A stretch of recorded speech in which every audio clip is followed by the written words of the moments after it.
Dari sejumlah tidak terhitung banyaknya nikmat yang Allah bagikan kepada kita, langit dengan pelanitnya, matahari dengan sinar dan cahayanya, angin dengan hembusan angin dengan hembusan dan tiupannya, air untuk diminum, bumi dengan tanaman yang ditanam dan juga dengan hasil yang kita gunakan, yang hidup, yang mati, yang bergerak, yang besar, yang kecil. Bahkan kalau dengan kita ingin menyenaraikan satu persatu daripada bagian-bagian yang ada pada anggota tubuh kita masing-masing, ribuan banyak nikmat-nikmat yang Allah bagikan kepada kita, tetap tidak ada satupun yang setanding dengan akal. Tidak ada yang melebihi akal. Yang walaupun dengan 7 lapis langit, dengan jutaan planet-planet yang ada di angkasa luar atau di angkasa lepas, yang walaupun dengan sinar matahari, yang dengan perantara sinar matahari semuanya tumbuh dan menjadi subur, air yang diminum, udara yang dihirup, jantung yang berdenyut sekalipun tetap tidak menandingi akal yang Allah berikan kepada manusia, di mana dengan perantara akal itulah kita berbeda atau dibedakan Allah dengan makhluk Allah lainnya. Sehingga dengan perantaran akal yang kita miliki, maka dengan kita mampu untuk menondokkan apa saja, untuk menggunakan apa saja, untuk memanfaatkan apa saja, dan juga untuk mendapatkan keuntungan daripada apa saja. Itu peranan daripada akal yang Allah berikan kepada manusia. Tapi dalam arti yang sama, dengan akal pemikiran yang tidak Allah berikan kepada makhluk Allah lainnya, yang walaupun lebih besar, lebih kuat, lebih hebat, lebih panjang, lebih tinggi. Gajah badannya lebih besar. Kemudian dengan jin dan afarit itu dengan usia yang memberikan kepada mereka lebih panjang. Dengan pohon kayu, dengan besi, dengan api, dengan air, sebutkan saja satu persatu, itu ternyata melebihi kemampuan manusia. Apakah manusia mampu untuk membakar? Tidak. Apakah manusia mampu untuk menghanyutkan? Tidak. Apakah manusia mampu untuk mengenyangkan? Tidak. Sebagaimana dari sejumlah sekian makhluk Allah, makhluk yang diciptakan oleh Allah Jalla wa'ala, di mana terdapat sejumlah sekian banyak daripada makhluk Allah yang lebih kuat, yang lebih keras, yang lebih hebat, yang lebih utuh, dan yang lebih panjang leluasa dan umurnya. Akan tetapi tetap saja Allah tidak bagikan akal kepada mereka. Nah, untuk apa akal? Sinilah titik temu pembicaraan kita pada malam hari ini, supaya kita dapat memilih dan memilah, supaya kita dapat membeda-bedakan, supaya kita dapat memilih yang terbaik, supaya kita dapat mencapai yang kita idamkan, supaya dengan kita dapat memilih yang teristimewa, yang lebih cantik, yang lebih indah, yang aman, sejahtera, damai, tidak ada gangguan yang mengganggu. Untuk apa Allah bagikan akal kepada manusia? Apakah untuk menondokkan makhluk Allah? Apakah untuk memperalat makhluk ciptaan Allah? Tidak.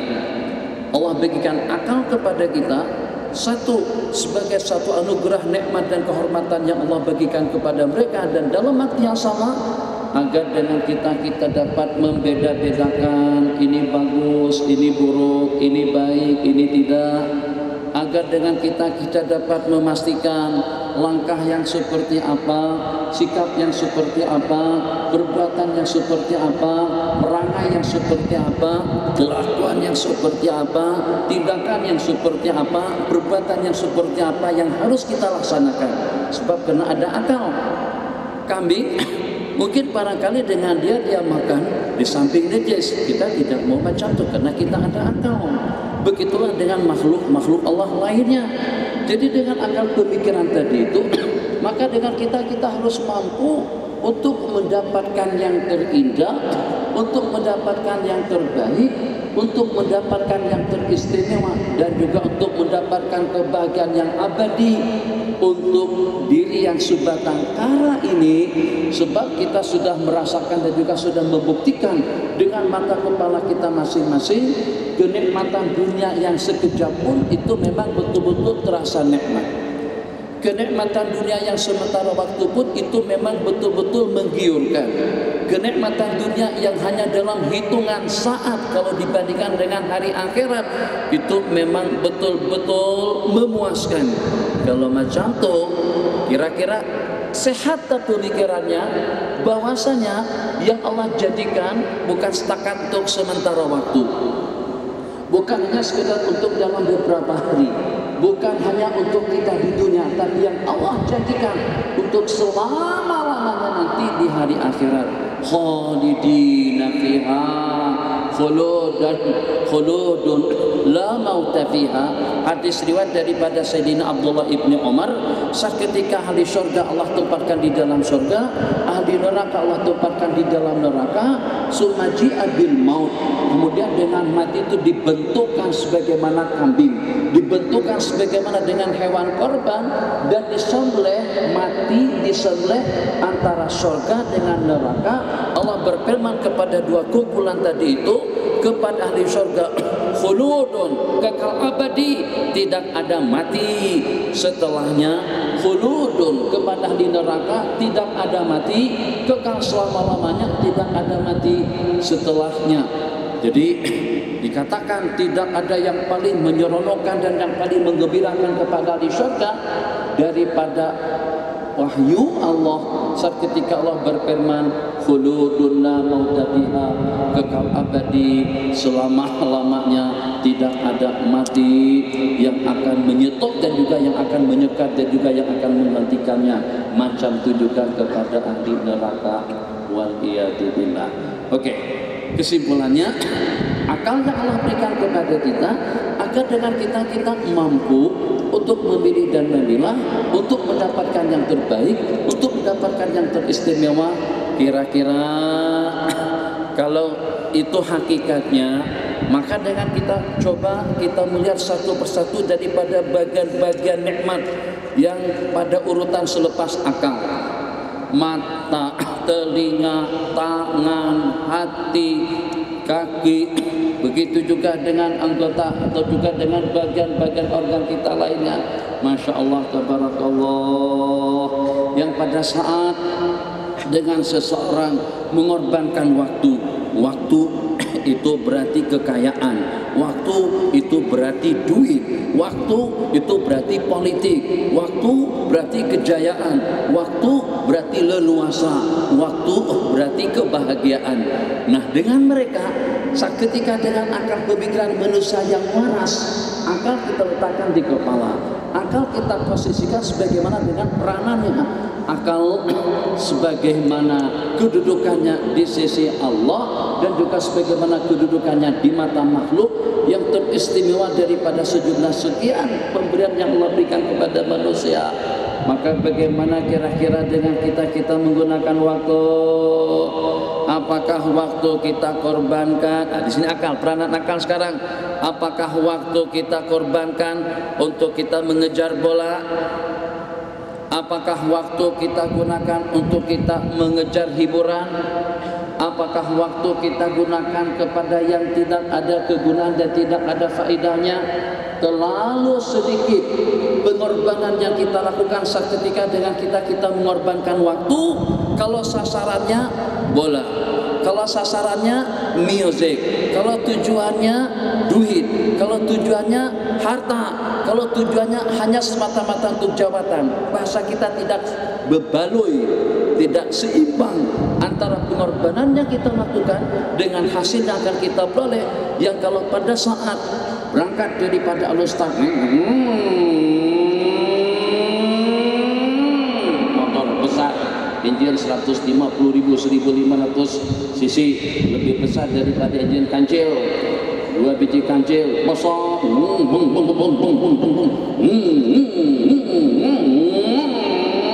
kali pusing 160, 2 kali pusing sudah 230. Tadi malam saya diberitahu oleh teman kita di Seremban, kata dia paling cepat dalam sejarah dia guna motor besar itu dengan kelajuan sampai 290 dalam 1 jam di KL sini. Jadi dia cerita dari Bangi ke sini, daripada Bangi Seremban, daripada Seremban tak ke Ceras atau kemana, itu hanya dalam hitungan menit saja lagi 290. Jadi saya tanyakan, namanya kecepatannya berapa? Katanya dalam 330-an. Baloilah, Masya Allah, tabarakallah. Kita bawa kereta paling laju dalam 230, ini 290, maju sungguh. Waktu yang pertama, keselamatan. Yang kedua, kesehatan. Yang ketiga, jarak yang ditempuh. Apa yang dikejar? Kalau hanya Bukit Jalil, bankrupt. Kalau hanya Sukan, bankrupt. Kalau senam aerobik, bankrupt. Tapi kalau dengan jarak yang jauh tadi itu yang dimonitor langsung oleh akal yang berpikir, kalau daripada Al-Ustaz, kalau seandainya dari sini sampai ke Mekah, sampai ke Yaman, sampai ke Maroko untuk ibadah, bebaloi, bahkan pengorbanan kita jadi sedikit. Dari sini sampai ke Maroko untuk ilmu, untuk kita datang berkunjung ke tempat salah seorang daripada ulama. Dari sini ke Indonesia, dari sini ke Nusantara, keliling untuk kita menemui kumpulan atau juga sebagian daripada ulama-ulama warasatul anbiya. Pengorbanan yang kita lakukan itu tidak ada nilai dan tidak ada artinya kalau dibandingkan dengan hasil keuntungan yang kita peroleh sesaat kita di rumah Allah Jalla wa'ala. Kemana? Untuk ke masjid, melaksanakan sembahyang berjamaah. Pengorbanan yang seperti apapun berat dan banyaknya, seperti apapun jarak jauh yang kita tempuh, tetap saja sedikit. Sebab itu dalam rangka untuk menegakkan kalimatullah, litakuna kalimatullahi hiyal ulya. Nah, jadi kita tengok pengorbanan. Ini dah dekat hari raya korban. Tajuk beda dengan yang semalam. Semalam itu berkorban, dikorbankan dan akan jadi mangsa korban. Hari ini kita berkorban untuk siapa? Masya Allah, tabarakallah. Sehingga dengan kita dapat memilih dan memilah dan juga memastikan pengorbanan kita itu kemana sebenarnya. Apakah pengorbanan kita itu memang yang secara sewajarnya? Apakah pengorbanan kita memang secara logik dan juga secara rasional memang pada tempatnya? Atau seperti apa? Allahu Akbar, sembahyang subuh, selepas sembahyang subuh basuh muka, kalau tak nak mandi berus gigi, berkumur-kumur, siapkan sarapan pagi, siap semuanya disajikan dan dihidang, disantap dengan bismillahirrahmanirrahim. Allahumma barik lana fima razaqtana wa qina adzabannar, dengan roti canainya, dengan nasi lemaknya, dengan nasi dagan dan juga dengan nasi belauknya, dengan nasi kerabunya dan juga dengan nasi kandarnya. Selepas itu kita mengacah di depan cermin muslimat secara khusus, bedaknya, gincuknya, lipstiknya, make upnya. Allahu Akbar, Allahu Akbar. Demi Allah, ada terdapat sejumlah sekian daripada perempuan tidak mampu untuk mengorbankan makeup untuk melaksanakan sembahyang, tertinggalkan sembahyang dan terkorbankan sembahyang ataupun juga agama demi gincu, demi makeup, demi minyak, demi rambut, demi solekan. Tak kisah dengan waktu berlangsung, tak kisah dengan sembahyang yang berlangsung, tak kisah dengan perintah yang sedang dikumandangkan, tak peduli dengan kewajiban yang diwajibkan. Kenapa? Sebab kalau sembahyang nanti bedak kok. Kalau sembahyang nak bersolek seperti di rumah tak ada tempat. Ini di office tak masalah lah. Biar saja tak sembahyang, nanti sembahyang di jamak takhir saja kelima-limanya. Jadi sembahyang dikorbankan karena makeup. Itu yang berlaku. Sembahyang dikorbankan karena Facebook. Sembahyang dikorbankan karena SMS, sembahyang dikorbankan karena kereta, sembahyang dikorbankan karena netbook, sembahyang dikorbankan karena politik. Semuanya tidak ada yang berbaloi. Bengkrap manusia. Mana letak dan peranan akal di kepala? Jadi kita tidak mau pakaian kita kemas dan rapi, penampilan kita mantap dan bagus, percakapan kita tertata dan teratur, sikap kita cukup bijak. Tapi tidak hanya kebijakan untuk urusan dunia, tapi kita juga harus lebih bijak dengan diri pribadi kita masing-masing. Yang membuat kita bijak itu adalah akal yang mengatur dan juga yang mengawal segala-galanya. Jadi dengan pengorbanan yang kita sebutkan tadi itu, jangan sampai kita korbankan agama, jangan sampai kita korbankan prinsip, jangan sampai kita korbankan surga, jangan sampai kita korbankan masa depan yang abadi hanya untuk menjaga kesehatan. Belum tentu kita sehat. Hanya untuk menjaga kecantikan, belum tentu kecantikannya akan utuh. Hanya untuk menjaga alat solekan, berapa ramai pengantin yang tidak sembahyang, seketika sejak daripada malam dah dimandikan, dah mandi. Bahasa Kalimantan ada yang namanya batimung. Batimung itu masuk ke dalam kelambu atau yang sejenisnya, kemudian ada air mendidih, dimasukkan ke dalamnya apa yang harum tuh, misalnya Muhammad yang harum, daun apa tuh, daun pandan, masukkan daun pandan, dikacau atau juga diaduk, maka dia pun keringatan, keluhnya keluar, supaya nanti besok sudah tidak keringatan lagi. Kemudian mungkin pada malam hari itu mulai sudah disolid dan didandan, entah itu dengan bedak kuning kan, biru kan, hijau itu tak kisah, sebab nanti besok solekan yang terakhir untuk bersanding dengan pasangannya. Gara-gara kada dengan solekan tadi itu, sembahyang tertinggalkan. Allahu Akbar, Allahu Akbar. Salah seorang wanita muslimat daripada Al-Ahsa, Al-Abha. Abha itu nama salah satu daripada provinsi atau nama salah satu daripada wilayah yang ada di Arab Saudi. Wanita tadi itu tidak pernah meninggalkan sembahyang kecuali kalau dalam keadaan uzur. Wanita tadi itu tidak pernah meninggalkan perintah Allah kecuali kalau dalam keadaan terpaksa. Maka pada hari pernikahannya, saat ketika nanti dia akan bersanding, dah di make up, dah didandan, dah disolek, cantik dan mempesona. Jadi pada saat azan berkumandang, wanita tadi itu sudah siap-siaga untuk mengambil air wudhu. Semuanya komplit. Mak ayahnya komplit, keluarganya komplit. Bahkan setelah dirias, didandar dan dihias, setelah disolid sedemikian rupa cantik dan mempesona, mungkin barangkali boleh diperumpamakan sebagai bidadari dunia. Ternyata makeupan tadi itu sudah dibasuh, sudah dilontorkan dengan air wudhu. Inna lillahi wa inna ilaihi raji'un. Hanya tertangguh dalam beberapa saat saja sembahyangnya. Perempuan tadi itu tidak hirau, tidak peduli dengan akal pemikiran yang waras, dengan akal pemikiran yang sehat. Apapun akan kita korbankan kalau itu demi untuk agama. Itu prinsip betul. Apapun akan kita korbankan kalau itu demi untuk prinsip dan juga untuk masa depan diri pribadi kita. Itu prinsip yang betul. Apapun kita korbankan kalau itu dalam rangka untuk ilmu dan kebenaran. Masya Allah, tabarakallah, Allahu Akbar. Tak mungkin kena merasa bersalah, tak mungkin kena merasa terharu, tak mungkin kena merasa terbebankan dengan suatu tekanan yang tidak pernah dialaminya. Biasanya begitu mendengar lantunan azan berkumandang, seketika itu juga dia sembahyang. Yang pada malam hari itu atau pada siang hari itu terganggukan sedikit daripada awal waktunya. Ungkapan kata-kata yang terakhir sebelum dia melakukan sujud yang terakhir. Ungkapan kata-kata yang terakhir sebelum dia melakukan sujud yang terakhir. Aku tak nak dilihat cantik oleh makhluk, tapi ternyata aku tidak cantik di sisi Allah Subhanahu wa ta'ala.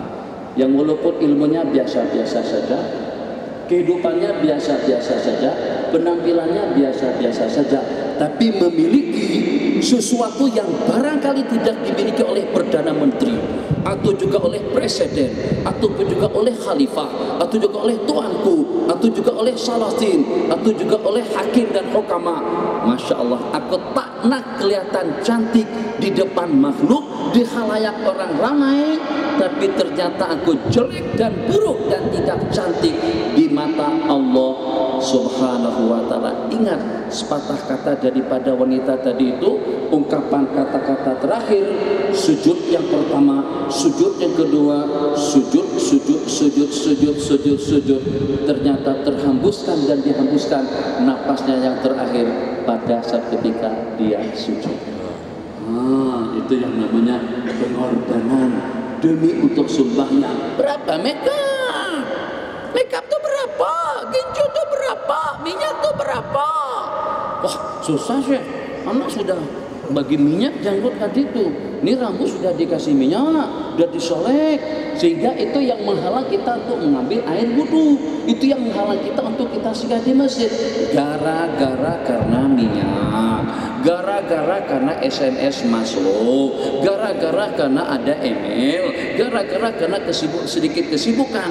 Yang akhirnya dengan kita korbankan ibadah, kita korbankan ilmu, kita korbankan masa depan kita yang abadi di sisi Allah Subhanahu wa ta'ala. Tuan Guru, ya, kalau Tuan Guru ingin supaya tidak terasa proses kaki akan dioprit, kaki akan dipotong, disebabkan kena penyakit, disebabkan kena gula, atau disebabkan karena penyakit yang menular. Kalau dibiarkan macam itu, nanti dia akan merebak. Mau tidak mau, maka dengan kaki harus dipotong. Itu kata yang mengiring Al-Imam Urwah bin Zubair radhiyallahu ta'ala anhu, salah satu daripada fuqaha sahabat dan salah satu daripada ulama besar. Maka supaya saat ketika proses kaki dipotong, Tuan Guru tidak merasa sakit dan tidak terasa perih, maka kami akan bagikan satu gelas khamar, satu gelas minuman keras, agar dengan Tuan Guru tidak terasa sakit pada saat kaki dipenggalkan, gitu rasanya, dipenggalkan. Hah? Potonglah. Masya Allah, tabarakallah. Lewat prinsip nih, prinsip. Jadi kata beliau, derita yang seperti apapun sakitnya, tetap saja dengan aku tidak akan membabitkan diri kepada benda yang dilaknat, kepada benda yang dimurka dan yang dibenci oleh Allah Jalla wa'ala.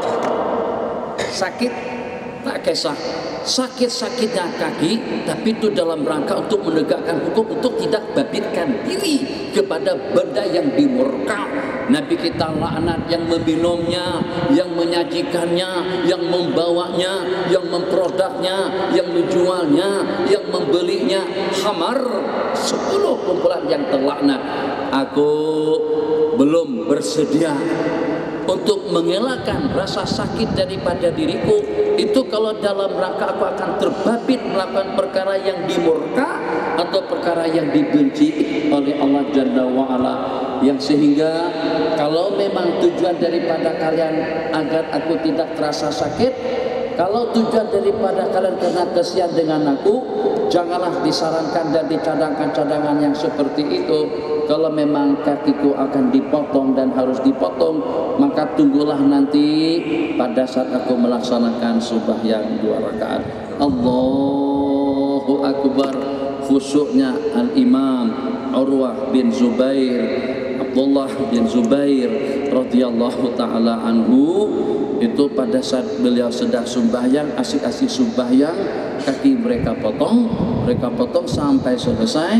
Begitu salah ke kanan dan ke kiri, mungkin pada waktu masih duduk tawarruk atau pada saat duduk iftirash, sampai tertanya-tanya, kenapa kakiku tak jadi dipotong? Kata mereka, dah selesai dah. Masya Allah khusyuknya, betul-betul subati dengan sembahyang. Ini bukan gigitan nyamuk, bukannya setakat dengan lalat yang lewat di hadapan. Ini kaki dipotong pada saat sedang sembahyang, bagaimana sampai tidak terasa sakitnya. Kekhusyuan yang seperti apa? Kekhusyuan yang sanggup untuk menghilangkan rasa sakit yang dengan kesannya lebih daripada kesan minuman keras atau dengan bios, dengan khamar yang diminum. Ini demi untuk agama, dalam rangka untuk menegakkan kebenaran, agar tidak terbabit mulut dengan perkara yang diharamkan, agar jangan sampai terisi perut dengan minuman yang dilaknat oleh Allah dan Rasulnya. Biar perih, sakit, pengorbanan apapun yang akan menimpa itu masih kecil, sebab itu dalam rangka untuk mendapatkan ridho daripada Allah Jalla wa'ala. Jadi kata Imam Ahmad bin Hanbal rahimahullah, kita sampai jam, tak payah sebut jam lah, sedikit berkorban. Korban, pengorbanan, perjuangan, itu lagu Roma Irama, perjuangan. Tidak tahu apa lagunya, siapa sudah lupa lagu. Cabok disebat saban hari, sebatan yang dijatuhkan ke atas diriku selama tidak kurang daripada dalam 18 bulan, 1 tahun 6 bulan. Itu dalam rangka untuk apa? Apakah untuk politik? Tidak. Apakah untuk budaya? Tidak. Apakah untuk bola? Tidak. Coba tengok pengorbanan daripada kiper. Kiper sanggup melompat, dia terjang, kemudian dia tumbuk tampar. Dia tumbuk. Wah, bola tadi itu agar tidak masuk ke dalam gol. Jatuh. Dalam beberapa menit tak bernapas. Syukur kalau tak mati. Seandainya mati macam mana? Itu pengorbanan demi apa? Demi bola. Namanya kalau kata orang sana kapok. Bengkrak betul. Habis-habisan. Kejar lagi, habis tenaga, habis kekuatan hanya demi untuk bola. Tak berbaloi. Campur disebat. Seandainya sebatan yang sekuat itu yang dijatuhkan pada tiap hari di zaman Khalifah Amin, Ma'mun dan Mu'tasim, 3 kepemimpinan. Mu'tasim, zaman Mu'tasim berakhirnya fitnah khalqil Quran. Itu berlaku atau dijatuhkan kepada onta itu akan mati hari itu juga. Tapi iman seperti Sayyidina Bilal, seperti Sayyidina Ahmad bin Yasir yang diseksa, yang dianiaya, tapi dengan ketabahan iman di dada dan juga dengan semangat dan juga dengan jiwa raga dalam rangka untuk membela kebenaran yang tidak ada tandingannya. Sedahsyat pukulan yang dijatuhkan, masih tetap dengan mereka boleh bertahan untuk seketika. Masya Allah, tabarakallah, 18 bulan. Dalam masa 18 bulan dari itu simbang dengan seorang pencuri. Imam Ahmad selepas peristiwa khalqul Quran, sepanjang hidup beliau tidak pernah melupakan teman beliau dalam penjara, seorang pencuri, Lasak Samsing. Bagi preman, sebutkan saja, Lasak, Samsing, jelek, macam-macam. Tapi Imam Ahmad doakan sepanjang hidup, moga-moga dia dapat rahmat, moga-moga dia mendapatkan keampunan dosa. Dia yang menggugahkan atau dia yang memulihkan semangatku, yang menghidupkan semangatku pada masa aku disebat kuat sampai pitang, sampai pingsan. Tiap hari semacam tu, tiap waktu semacam tu. Ditanya macam mana tentang Al-Quran, apakah makhluk atau kadim, tetap saja tidak beranjak daripada prinsip. Syiah kafir katakan kafir, tidak perlu dengan kita bertoleransi dengan mereka. Kalau memang betul kita katakan betul, kalau memang salah kita katakan salah. Tidak perlu kita bertoleransi dengan sesiapapun kalau itu dalam rangka untuk menegakkan kebenaran. Jadi kata pencuri, Tuan Guru, saya mengagumi dengan pengorbanan dan perjuangan daripada Tuan Guru, sehingga gara-gara karena mempertahankan kebenaran, Al-Quran itu kadim, bukan makhluk, bukan dicipta, bukan ditulis, bukan dikarang, yang sehingga beliau terpenjara lama, dipenjarakan selama tidak kurang daripada 18 bulan. Tuan Guru harus tabah dan sobat. Memangnya kenapa?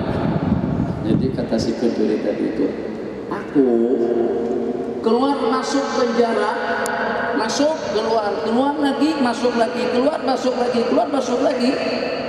Aku ini merupakan pencuri yang terhebat di Baghdad ini atau di negara ini. Aku mampu disebat, menahan sebatan, seksaan, aniaya, dicerca, dicaci maki, dipukul. Itu dalam rangka untuk mempertahankan kebatilan. Aku dipencuri. Aku mampu untuk bertahan, mampu untuk menerima segala hukuman dalam rangka untuk mempertahankan profesiku, pencuri. Takkan Tuan Guru tidak mampu bertahan dengan hukuman yang seperti apapun beratnya itu kalau dalam rangka untuk mempertahankan kebenaran. Imam Ahmad menangis kalau teringat cerita itu. Kalau teringat, moga-moga dia dapat rahmat, dia yang menguatkan semangatku, dia yang menghibur aku dalam tahanan.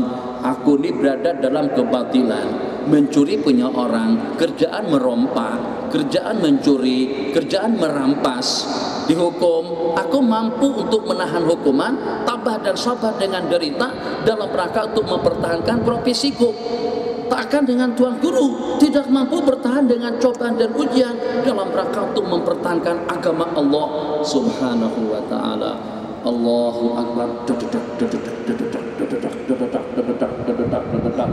Oh, cerita itu panjang, nanti yang lain. Yang kesempatan. Masya Allah, tabarakallah.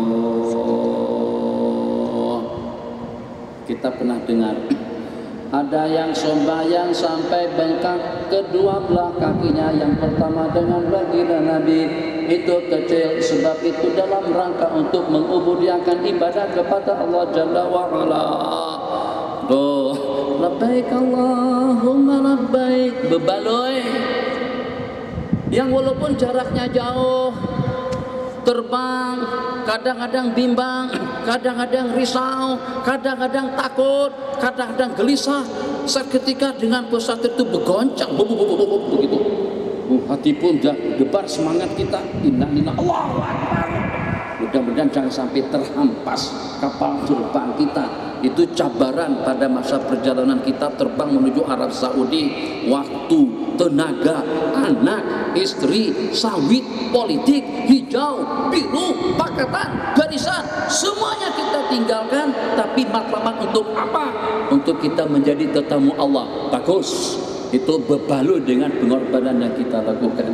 Tapi kalau ternyata terbang kemana, ke Chicago, Los Angeles misalnya, atau ke Amerika, karena ada bola dunia di situ, kata malaikat tidak berakal.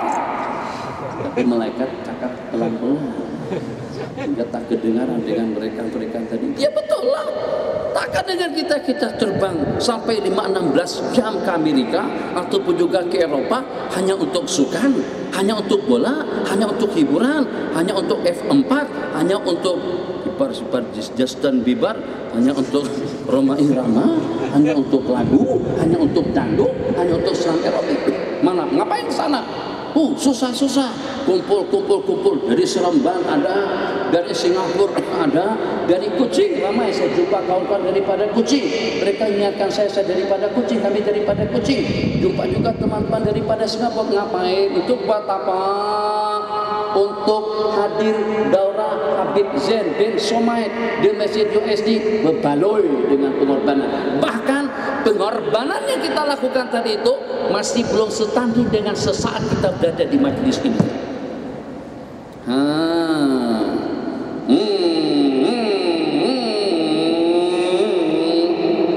ikan.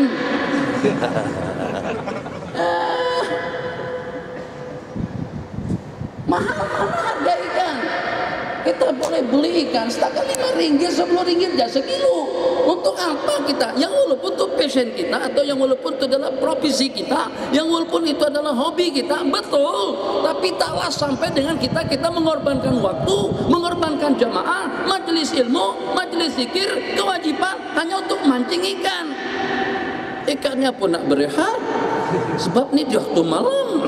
Masyaallah, tabarakallah. Terbang antara langit dan bumi. Masya Allah, tabarakallah, pengorbanan, perjuangan. Masya Allah, tabarakallah. Kemana? Turun di Soekarno-Hatta daripada KLII, minta maaf dengan bahasanya, daripada KLII, airport KLII menuju airport Jakarta Soekarno-Hatta. Setelah mendarat di Soekarno-Hatta, cop immigration, ambil bed, ambil peralatan yang diperlukan, selepas itu ambil taksi.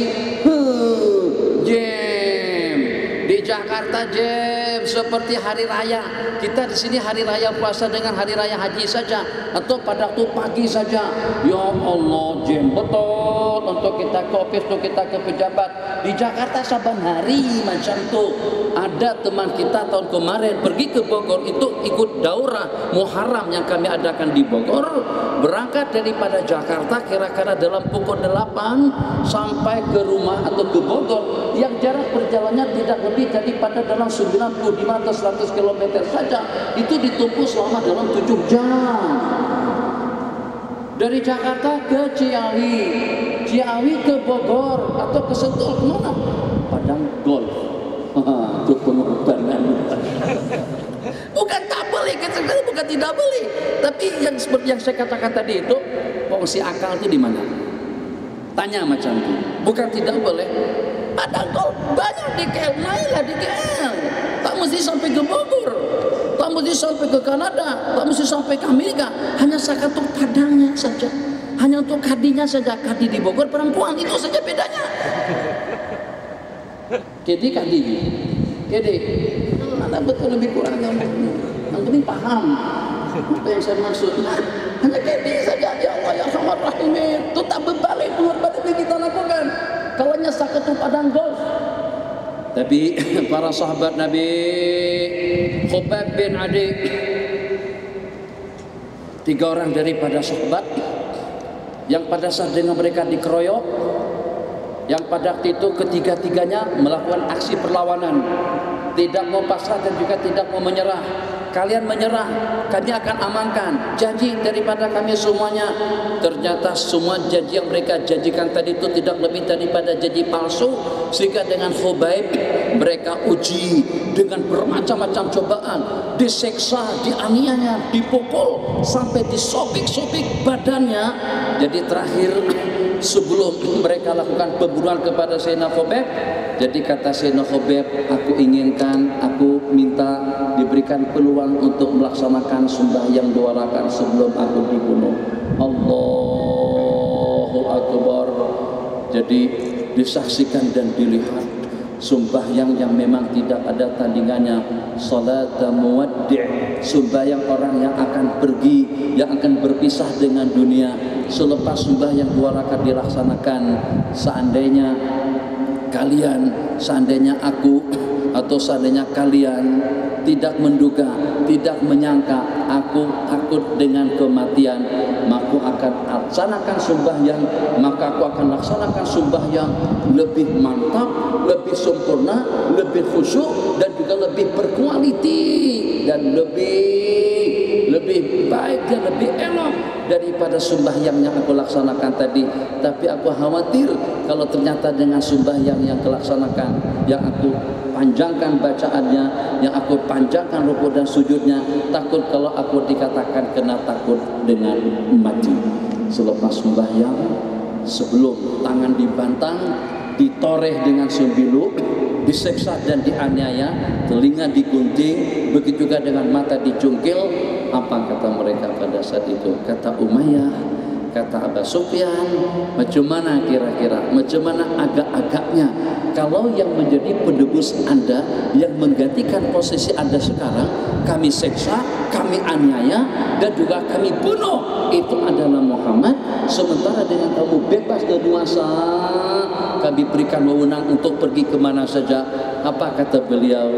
Dengan pengorbanan dan juga dengan ujian, dengan cobaan yang cukup membahayakan dan cukup mencabar tadi itu, demi Allah, aku di sini dengan cobaan dan ujian yang menimpa baginda Rasulullah SAW yang sedang berada di Madinah. Aku kalau pada saat baginda digigit nyamuk saja, aku keberatan. Kalau seandainya yang menggantikan kamu di sini adalah Muhammad, kau bebas leluasa, sementara Nabi Muhammad akan kami aniaya sebagaimana penganiayaan kami kepada kamu Anda sekarang ini. Jadi kata beliau, jangankan dengan penganiayaan, hukuman kejam dan sadis seperti ini, dengan digigit oleh seekor nyamuk pun, dengan digigit nyamuk pun aku merasa keberatan. Ini pengorbanan demi untuk apa? Demi untuk mendekatkan litakuna kalimatullahi yang ulia, untuk mencerca tidak, untuk mencaci tidak, untuk murtad tidak. Mungkin bahasa kita untuk melompat politik pun juga tidak. Kalau itu dalam rangka untuk mempertahankan kebenaran, itu pengorbanan yang berbaloi dengan matlamat atau juga dengan target yang kita idam-idamkan. Allahu Akbar. Habis duitnya lebih kalau dengan hitungan RM daripada 2 juta. Sampai-sampai ji tak ada duit untuk belikan rumput buat makanan kuda atau keledai. Tuan guru, mana duit yang banyak kemarin itu? Mana duit yang diwariskan oleh orang tua, emas dan perak yang nilainya hampir tidak kurang daripada dalam 2 jutaan. Sekarang tak ada duit untuk beli makanan kuda. Habis semua duit kekayaan yang diwariskan oleh orang tua tadi itu untuk ilmu. Pergi ke sana, pergi ke sini, ngaji ke sana, ngaji ke sini, catat yang itu, catat yang ini, tulis yang sana, tulis yang sini. Sebab pada masa itu tidak ada percetakan. Kalau nak tulis, karena tulis, tak ada photostat. Kita sekarang setelah ada photostat, setelah ada mausu'ah, zahabiyah, itu pun kita tak mengaji. Apa pengorbanan yang kita lakukan untuk agama? Itu semacam tadi itu habis duit, Masya Allah, tabarakallah. Sampai ada dataran daripada mereka, dunia yang belum pernah dicapai oleh kemajuan modern atau dunia modern kita sekarang, yang pada saat itu Amerika belum ada, Eropa itu hanya sebagiannya saja. Ternyata dengan Ibnu Battuta itu sudah keliling dunia sampai tahu peradabannya, budayanya, kehidupannya, masyarakatnya, adat istiadatnya. Itu sejak pada beberapa abad yang lalu. Habis waktu mencabar maut, mencabar kematian, belayar. Mana ada pesawat? Mana ada kereta api? Mana ada motor? Mana ada kereta? Tak ada. Hanya dengan perahu saja keliling dunia. Itu dalam rangka untuk apa? Dalam rangka untuk ilmu. Jadi kalau tanpa pengorbanan daripada salafun saleh dan juga tanpa pengorbanan daripada orang-orang yang terdahulu, baik itu dengan agama ataupun juga dengan prinsip ataupun juga dengan ilmu, tidak akan sampai ke negara kita, tidak akan sampai dinikmati oleh generasi yang menyusul. Tapi dengan berkat pengorbanan daripada mereka, pengorbanan waktu, tenaga, pikiran, harta, duit yang berbalut dengan matlamat untuk ilmu, iya, untuk agama, ya, letih-letih. Kalau tadi motor besar, sekarang kancil beli yang second hand harganya 1.500. Injinnya sudah terendam dalam air, belum sampai ke tol sudah mogok, diperbaiki jalan lagi, sampai ke gurun mogok lagi, diperbaiki jalan lagi, mogok lagi di Epok, mogok lagi di Tapah, mogok lagi sebelum sampai buat apaan, pergi ke dataran. Ya Hanana, ya Hanana, ya Hanana, ya Hanana, itu berbaloi. Sebab untuk salawat, untuk menyanjung insan yang telah disanjung oleh Allah Jalla wa'ala, untuk memuliakan manusia yang dimuliakan oleh Allah Jalla wa'ala, yang dengan perantaraan beliaulah Allah ciptakan dunia dengan segala isi-isinya. Itu wajar untuk ilmu, untuk ibadah, silaturahmi, untuk kebaikan, tapi tidak pengorbanan untuk memancing, untuk bola, untuk sukan, untuk olahraga, untuk hiburan, untuk musik. Terlalu hebat musik kalau sampai dengan kita melakukan pengorbanan yang semacam itu, sampai terhambat mata untuk kita tidurkan, sampai terhambat kesehatan kita untuk kita rehatkan, sampai terhambat waktu kita untuk kita beningkan, gara-gara dengan melodi, karena gara-gara dengan gitar, berlatih sepanjang malam,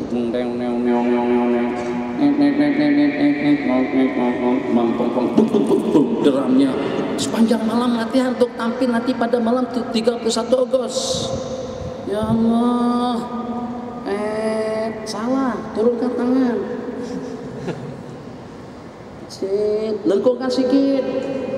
Itu berlatih menari macam itu kadang-kadang berbulan-bulan, tampilnya sesaat saja agar nampak kelihatan tarian tradisional tadi itu memang tangan lengkung seperti wayang, bagus cara penampilannya juga cara menarikannya.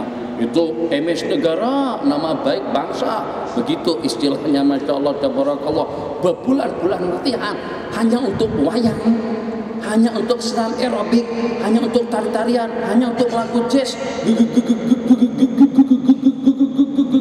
sampai kepala terposisikan di bawah, kaki di atas.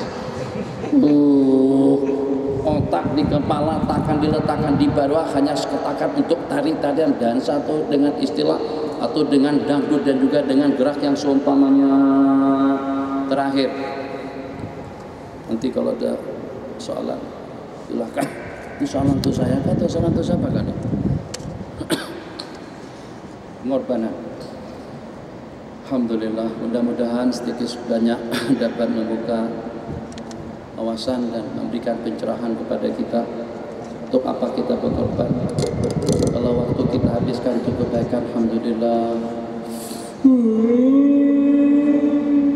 Jangan macam tu, ditutup mulut, nanti syaitan masuk ke dalam perut.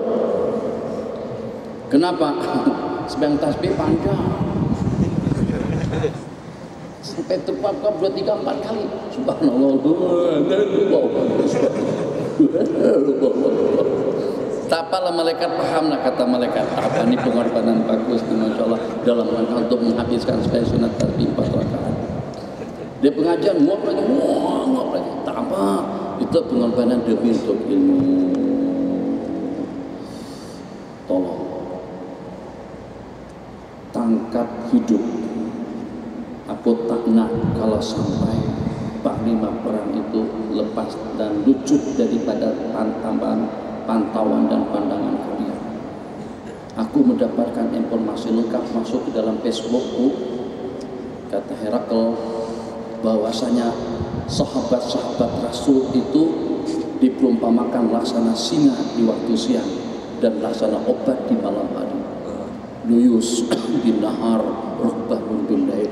Aku ingin menguji dan juga mencoba. Aku ingin menguji salah satu daripada mereka. Tolong bagaimana caranya tawan salah satu daripada prajurit-prajurit Muslim. Pernah saya ceritakan, tapi mungkin tidak ke sana hubung kaitnya. Jadi peperangan yang berlangsung antara Rum dengan kaum muslimun, takdir daripada Allah yang pernah Nabi kita utus untuk menjadi delegasi. Nama beliau adalah Sayyidina Abdullah ibnu Hudzafah, yang pernah menyampaikan surat tawaran masuk Islam atau surat ajakan untuk masuk Islam kepada Raja Parsi, yang pada situ beliau berhasil untuk menyelamatkan diri daripada cangkraman maut. Sekarang kali kedua di zaman Khalifah Umar ibn Khattab radhiyallahu taala anhu, Sayyidina Abdullah ibnu Hudzafah tidak boleh berbuat apa-apa. Badan besar, gagah, tinggi, perkasa, kuat, hebat. Tapi pada saat dikerumuni oleh sejumlah tentara Parsi, tentara Romawi, maka dia bilang sudah tidak boleh berbuat apa-apa. Ditawan tangan, diikat kaki, dibelenggu ataupun juga dirantai, dan dihadapkan di hadapan Raja Kaisar pada saat itu. Jadi kata Raja Kaisar, Abdullah, aku akan bebaskan kamu daripada tawananmu dengan syarat kamu berkenan untuk menerima tawaranku, masuk agama Kristen dan tinggalkan Islam. Bebas. Jadi kata Sayyidina Abdullah bin Hudzafah radhiyallahu taala, ini pengorbanan nih. Ini jiwa ini kalau terbunuh mati, kalau dalam rangka untuk mempertahankan kebenaran itu masih sedikit. Dan itu ungkapan kata-kata daripada Imam Izzuddin Ibn Abdis Salam, ungkapan kata-kata daripada Imam Nawawi rahimahullahu ta'ala. Jadi kata Sayyidina Abdullah ibn Hudzafah, dibunuh 1000 kali pembunuhan itu lebih elok daripada aku masuk agama Kristen. Aku lebih rela dibunuh 1000 kali daripada aku berpindah agama, meninggalkan Islam, masuk kepada agama Tuhan. Allah. Tawaran kedua, bagaimana kalau saya berikan separuh daripada kerajaanku, pemerintahanku, kekayaanku, duniaku, istanaku, duitku, hartaku, kemewahanku, dengan syarat Anda tinggalkan agama Kristen. Kata beliau, kalau Tuan Raja Kaisar berikan kepada saya kerajaan Tuan dan kerajaan Arab dan dunia semuanya, aku masih belum bersedia untuk meninggalkan sesaat agama. Bukan murtad, sesaatnya. Aku belum bersedia untuk murtad dalam sesaat waktu. Kubunuh, silakan. Jadi selepas keputusan dibunuh, maka Kaisar pun jalan. Kan dikawal, kan jalan sendirian. Polis, tentara semuanya sekarang menangis. Sayyidina Abdullah nangis. Dilihat sama SB, Tuanku, ada apa? Itu tadi saya ternampak air matanya menangis, air matanya meleleh. Saya ternampak dia terisak-isak dengan tangisannya. Maka dengan Kaisar pun patah balik, jadi mensoal siasat kembali dan menawarkan kembali tawaran-tawaran yang sudah ditawarkan sebelumnya. Jadi pada saat ditanyakan, kenapa menangis? Jadi kata Sayyidina Abdullah bin Hudzafah, menangis karena Tuan Kaisar, karena Raja Kaisar sudah memutuskan, sudah memvonis aku dijatuhkan hukuman mati dalam rangka untuk membela agama Allah. Aku menangis, kenapa aku di Allah bagi satu nyawa saja dalam tubuhku. Aku teringin memiliki nyawa sejumlah bilangan rambut di kepalaku, sehingga saat ketika aku dibunuh, hidup lagi, dibunuh, hidup lagi, dibunuh, hidup lagi. Aku ingin dibunuh dalam rangka untuk mempertahankan kebenaran sejumlah bilangan rambut di kepala. Kapok, kata Kaisar, sialan. Rupa-rupanya menangis itu bukan takut mati, sedih. Kenapa hanya setakat sekali saja aku mati macammu? Itu dalam rangka untuk membela kebenaran. Masya Allah, tabarakallah. Jadi Raja Kaisar itu habis akal, habis pikir. Jadi dikatakan pada saat dipanah dan juga diuji, jadi kata Kaisar, tapi jangan kena sasaran. Panah saja, kena sorban, kena ujung sorban, kena ketiak, bawah ketiak tapi tak kena ketiak. Itu cobaan, tetap saja tidak beranjak daripada iman. Jadi tidak ada rasa bimbang dan takut. Jadi kata Raja Kaisar, apa yang boleh saya lakukan dengan ente agar kamu tuh taat dan patuh dengan aku? Jadi kamu mau tertunduk kepada aku, tundukkan sesaat saja kepala kamu, cium kepalaku. Jadi kata Sayyidina Abdullah bin Hudzafah dengan syarat, bebaskan aku, bebas bebaskan semua tawanan muslim, aku tidak keberatan untuk mencium kepalamu. Apa kata Abdullah bin Hudzafah, tak cium kepala kaki, cium macam itu ya, lebih bebas daripada tawanan. Bukan mengampu, setakat cium sikit aja. Dia suruh cium, udah macam mana? Duit tak tergiur, wanita tidak tergiur, ancaman tidak takut, mati pun juga tidak takut. Jadi nak buat lagu mana? Kalau sudah dengan ancaman semacam itu sudah tidak takut, sudah tidak ada kemampuan menguji seperti apa, udahlah, kamu maukah cium kepalaku? Jadi kata Sayyidina Abdullah bin Hudzafah, saya cium, tapi dengan syarat semua tawanan dibebaskan. Oke, semuanya dibebaskan. Jadi cerita tadi itu setelah sampai kepada Sayyidina Umar Ibn Khattab radhiyallahu ta'ala di Madinah, kata Sayyidina Umar kepada masyarakat Madinah dan juga masyarakat setempat, hakun wajibun ala kulli muslimin ayyuqabila ra'sa Abdullah ibn Hudzafah. Wajib kepada semua rakyat, semua masyarakat Madinah untuk mengecup dahi Abdullah bin Hudzafah yang dengan iman dan yakin, dengan pendirian yang kental dan mantap tadi itu dapat memperlihatkan yang namanya iman, yang namanya pengorbanan, yang namanya yakin.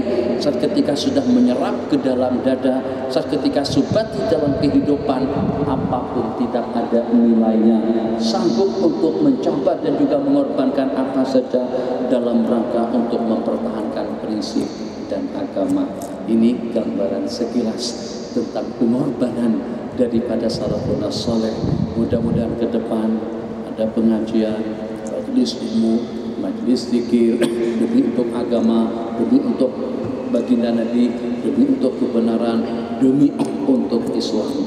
Jangan sampai kita merasa banyak pengorbanan yang seperti apapun, banyak yang kita korbankan, sebab yang kita capai dan juga yang akan kita peroleh jauh sekian juta kali lipat itu lebih besar dan lebih berarti di sisi Allah Subhanahu wa taala dan juga untuk masa depan kita masing-masing.